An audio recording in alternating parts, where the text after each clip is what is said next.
Moi, mä oon Louna Kasvio ja mä oon kilpauimari ja sen lisäksi mä käyn lukio toista vuotta Mäkelä-Rinteen urheilulukiossa. Mä oon harrastanut uintia aina ja vesi on mulle tosi tuttu elementti. Mulle kertyy urheiluun noin 35-40 tuntia viikossa, johon sisältyy kuivaharjoituksia, salia ja 24 tuntia uintia joka viikko.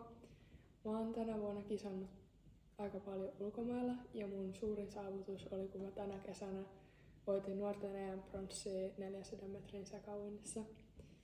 Syyskuussa mä olin myös nuorten MM-kisoissa finaalissa. Mun toinen harrastus on avovesiuinti ja siinä mä osallistuin nuorten EM-kisoihin, missä mä sijoituin 5.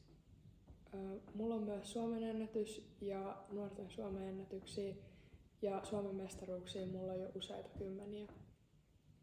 Mä oon just lähdössä lyhyen radan EM-kilpailuihin Romaniaan ja sieltä suoraan SM-kisoihin Ouluun.